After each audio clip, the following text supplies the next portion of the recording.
Hello दोस्तों, आप सभी का स्वागत है डिजायर है इसमें। और हमारा लेक्चर नंबर 8 है जिसमें हम डिस्कस करेंगे कैपिटल मार्केट के कुछ और कॉन्सेप्ट। उससे पहले मैं आपको बता दूं, हमने लेक्चर नंबर 1 और 2 में कंप्लीट डिस्कशन किया था मनी मार्केट का डिटेल में। फिर लेक्चर नंबर 3 में हमने कैपिटल मार्केट का इंट्रोडक्शन लिया। लेक्चर नंबर 4 में शेयर मार्केट के बारे में जा रहा। लेक्चर नंबर 5 में टर्म्स डिस्कस की, that means those were related to share market. Then we also discussed about primary market, IPO and all these things.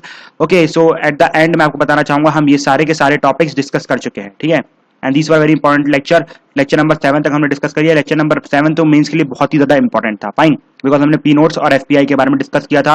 और मैंने आपको बहुत सारे जो जो लोगों को डाउट्स रहते हैं, मिथ्स रहते हैं, वो भी क्लियर कर दिया था इस एफपीआई वाले टॉपिक में। सो finally at the and lecture number 8 में हम ये सब डिस्कशन करने वाले हैं। उससे पहले मैं आपको एक चीज और बता देता हूँ कि हमने बैंकिंग सीरीज कंप्लीट की थी जिसमें हमने ये सारे के सारे टॉपिक्स कवर किए थे। आप पॉज करके रीड कर सकते हैं और आप पूरी की पूरी बैंकिंग सीरीज जो लेक्चर नंबर 1 और 1 to 6 है वो आप एक्सेस कर सकते हैं हमारी इकोनॉमी फॉर सिविल सर्विसेज वाली प्लेलिस्ट से, फाइन।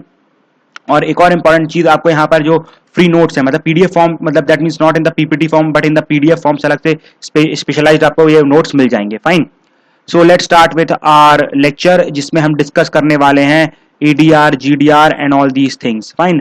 अब सबसे पहले तो मैंने आपको याद होगा लास्ट लेक्चर में मैंने आपके सामने डिस्कस किया था कि लोग लगातार इंडियन मार्केट में इन्वेस्ट कर रहे थे, ठीक है। They're actually investing in Indian market, जैसे कि आप देख सकते हैं पी नोट के थ्रू डिस्कस कर सकते, मतलब आ रहे थे, फिर एफपीआई के थ्रू आ रहे थे। अब इसमें से कुछ लोग, मतलब कुछ हो सकता है कि अमेरिकन बड़ी बड़ी कंपनीज हो जिन्हें पैसों की जरूरत हो, फाइन। तो एक्चुअली में क्या होगा कि कुछ मतलब बड़े बड़े इंडस्ट्रियलिस्ट भी होंगे अमेरिका के या फिर यूरोप के, जो कि इंडियन मार्केट से पैसा उठाना चाहते थे, जो पी नोट्स और इन सब का यूज कर रहे थे, ठीक है। तो आपने यहां पर देखा कि मतलब कुछ इंडियन, मतलब अमेरिकन इंडस्ट्रियलिस्ट और यूरोपियन इंडस्ट्रियलिस्ट भी इंडियन मार्केट से पैसा चाहते थे। सो इन द सेम वे कुछ इंडियन कंपनीज भी होंगी जो चाहते होंगे कि हमें बाहर अमेरिकन मार्केट या यूरोपियन मार्केट से भी पैसे मिले, फाइन। सो इसलिए फिर हमारे सामने कॉन्सेप्ट आता है एडीआर का, जीडीआर का और आईडीआर का, फाइन।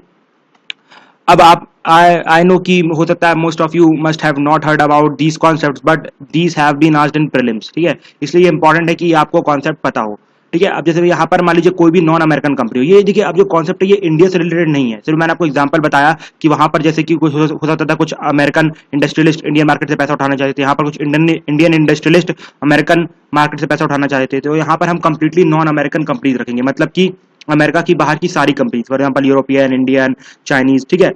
अब हो सकता है कि कुछ non American companies American share market से पैसा उठाना चाहते हो, तो वो लोग क्या करेंगे कि सबसे पहले वो लोग जाएंगे अमेरिकन फाइनेंशियल इंस्टीट्यूशन के बारे में, सेम उनके साथ, ठीक है, मतलब एनबीएफसी, जो अमेरिका की एनबीएफसी होंगी, ठीक है।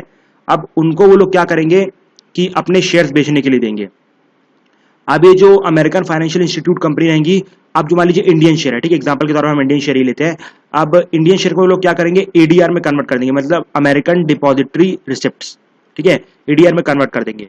अब देखिए, अब एडीआर के अकॉर्डिंगली ना वहां शेयर की वैल्यू भी चेंज हो जाएगी। आप सब जानते हैं डॉलर रुपीज में वैल्यू है, ये सब अगर वगैरह वगैरह। तो ऊपर से कुछ परफॉर्मेंस उनके हिसाब से कुछ अलग होता है, उनके हिसाब से प्रॉफिट ये होगा, लाइबिलिटी ये होगी। तो अब वो लोग कुछ अलग से जो इंडियन शेयर है उनको कन्वर्ट करेंगे एडीआर में। हो सकता है कि जो इंडियन शेयर पहले 75 रुपए का है वो अब 40 रुपए का हो जाए, ठीक है, ऐसा भी हो सकता है, फाइन। सो उसे हम बोलेंगे, अब हम उसे इंडियन शेयर नहीं बोलेंगे, ना ही शेयर बोलेंगे, अब उसे हम बोलेंगे एडीआर, मतलब अमेरिकन डिपॉजिटरी रिसिप्ट। अब ये लोग जो फाइनेंशियल कंपनीज रहेंगी वो एडीआर बनाएंगी। अब ये लोग क्या करेंगे, अपना कुछ कमीशन काट लेंगे और जो एडीआर है वो शेयर मार्केट में इन्वेस्ट कर देंगे, ठीक है, शेयर मार्केट में इन्वेस्ट मतलब लगा देंगे, सबके सामने रख देंगे। और वहां के जो भी लोग रहेंगे अमेरिकन लोग, वो लोग ये जो ये सब जो वो खरीदना चालू कर देंगे, ठीक है।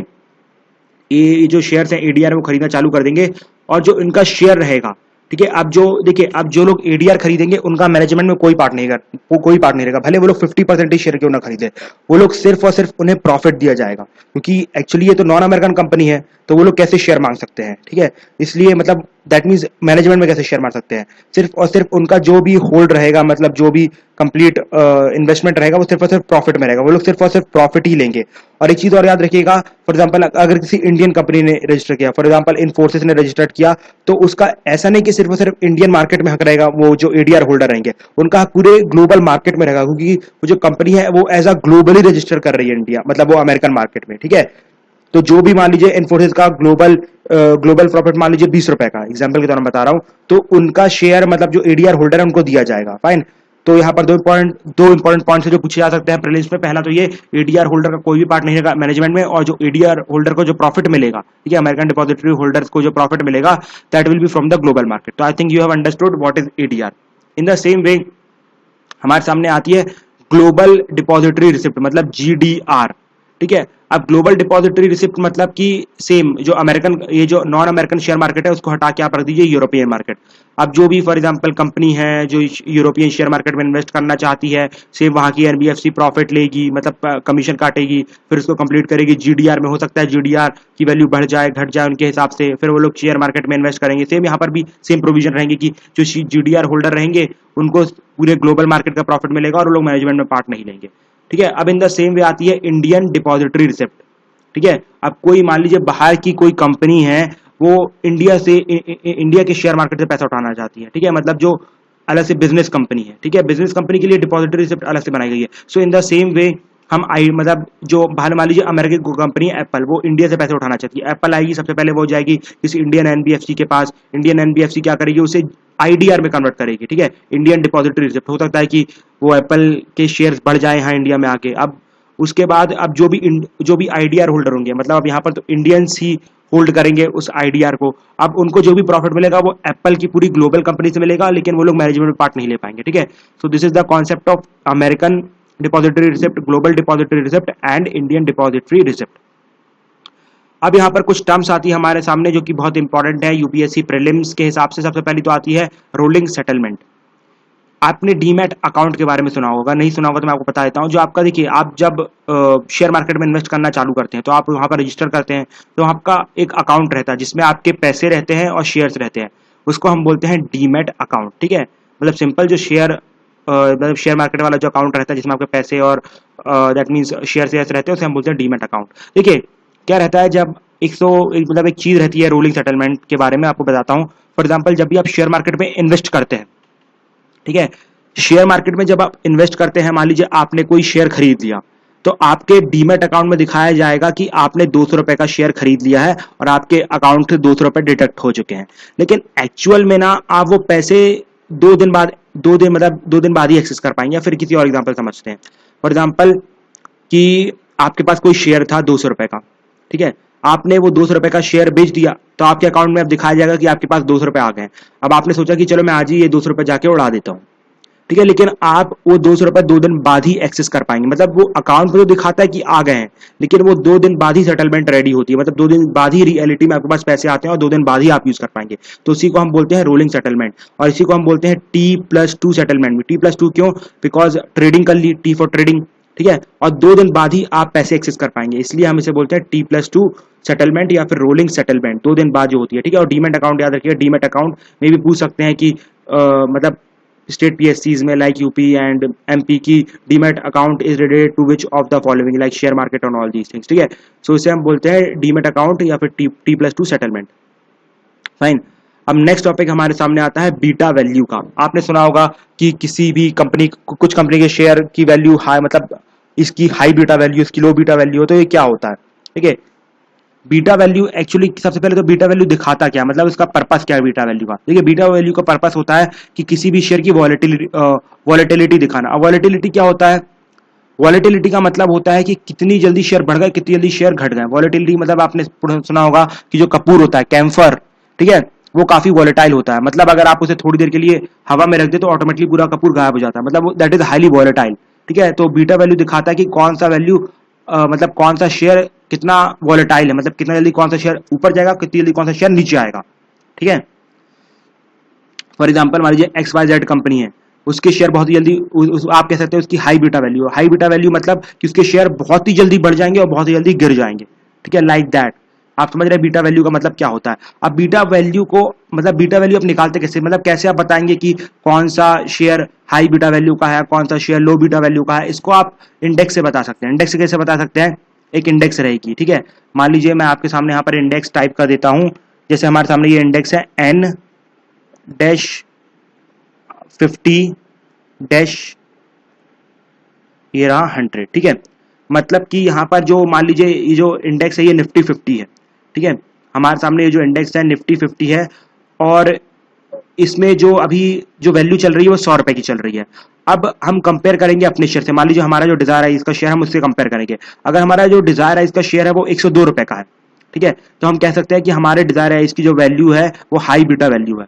और मान लीजिए हमारा डिजायर है इसका जो शेयर है वो अगर 80 रुपए है, तो हम कह सकते हैं हमारा जो डिजायर है इसे वो 80 बीटा वैल्यू का है। लेकिन आप बीटा वैल्यू का पर्पस तो समझ गए ना, कि वो बताता है कि कौन सा शेयर कितना वॉलेटाइल है। अगर हाई बीटा वैल्यू है हमारा डिजायर है इसका शेयर वो अगर 102 हो गया तो मतलब वो बहुत ही जल्दी बढ़ जाएगा, ठीक है। अगर वो 80 है तो बहुत ही जल्दी गिर जाएगा, ठीक है। तो I think you have understood the meaning of beta value.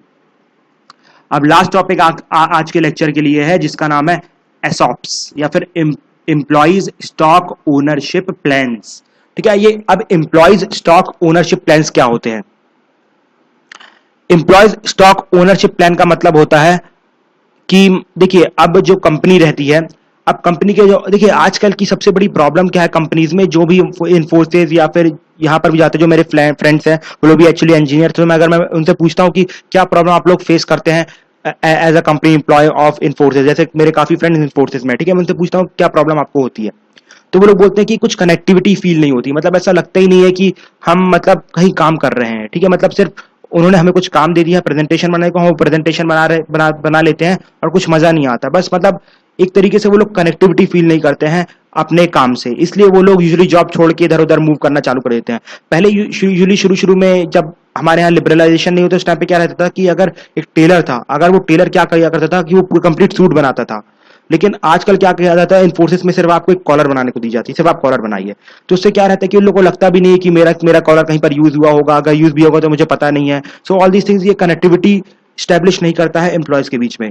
तो आजकल की कंपनीज कनेक्टिविटी लाने के लिए, कनेक्टिविटी फील करना बहुत ही इंपॉर्टेंट है। अगर आप नहीं मानेंगे, जैसे मान लीजिए अगर मैं नहीं मानूंगा इंडिया मेरा देश है, तो मैं क्यों इंडिया के लिए अपनी जान दूंगा, क्यों मैं इंडिया के लिए प्रोग्रेस करूंगा, क्यों मैं चाहूंगा कि इंडिया आगे बढ़े, मैं नहीं चाहूंगा। सो इन द सेम वे आजकल की कंपनीज में यही प्रॉब्लम है, इन्फोसिस जैसी कंपनीज में, कि लोग इन्फोसिस को मानते नहीं कि वो हमारी कंपनी है, ठीक है। जैसे फॉर एग्जांपल डिजायर इसमें हम लोग वीडियोस बनाते हैं, तो वी फील कि हाँ हम डिजायर इसके पार्ट हैं, डिजायर इसके साथ हेल्प कर रहे हैं, लोगों को हेल्प मिल रही है एंड ऑल दीज थिंग्स, ठीक है। सो इन द सेम वे अब कंपनीज को तो अब कनेक्टिविटी फील करवानी है, तो उसके लिए क्या करती हैं जो कंपनीज आजकल, क्या करती हैं, जो भी प्रॉफिट होता है, मतलब जो भी मतलब जो फॉर एग्जांपल आपको बोनस, अब दिवाली में आपको बोनस मिलेगा तो उसकी जगह आपको क्या दिया जाएगा, आपको शेयर दे दिए जाएंगे, ठीक है, कि आपको 10% शेयर दे दिए गए। अब इससे क्या फील होगा कि आप इस कंपनी के शेयर होल्डर हैं। अब आप शेयर होल्डर हैं, ठीक है, आप शेयर होल्डर हैं मतलब आप इस कंपनी के मैनेजमेंट के पार्ट हैं, आप भी डिसीजन ले सकते हैं, ठीक है। इस टाइप की फीलिंग करवाई जाती है कि अगर कंपनी डूबेगी तो आपके शेयर की वैल्यू घट जाएगी एंड ऑल दीज थिंग्स, ठीक है। इससे अब ये लोग शेयर होल्डर्स जो मतलब जो कंपनी एम्प्लॉइज है, वो लोग अब क्या जानबूझ के अब अच्छा करना चालू करेंगे, कि अब वो लोग फील करेंगे कि हाँ यार मेरी कंपनी है, मुझे लॉस होगा एंड ऑल दीज थिंग्स, ये लोग जानबूझ के अच्छा परफॉर्म करना चालू करेंगे। इसलिए usually employees stock ownership plans का जो कॉन्सेप्ट लाया गया था। लेकिन अब बात क्या हुई, जब शुरू में कॉन्सेप्ट लाया गया तो बड़ी अजीब सी चीज देखी गई, जब इन जो मतलब कंपनी वालों ने जब बोनस की जगह लोगों को शेयर बेचना चालू किया, तो जो एम्प्लॉयज है लगातार शेयर मार्केट में बेचना चालू कर दिया इन शेयर को। लोग मतलब होल्ड ही नहीं करते थे इन शेयर को, उन लोगों को लगा क्या मतलब यार, क्या बकवास, मतलब सीधे पैसे निकाल रहे हो, पैसे निकाल लो, बोनस निकाल लो, हम एंजॉय करेंगे अपना।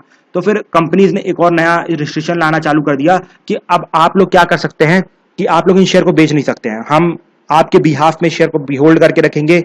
अगर आपके शेयर बढ़ेंगे तो आपको प्रॉफिट होगा, अगर घटेंगे तो आपको लॉस होगा। तो इस अब ये प्रॉफिट वाली चीज में ये लोग परफॉर्म करना चालू कर देंगे, ठीक है, अच्छा परफॉर्म करना चालू कर देंगे।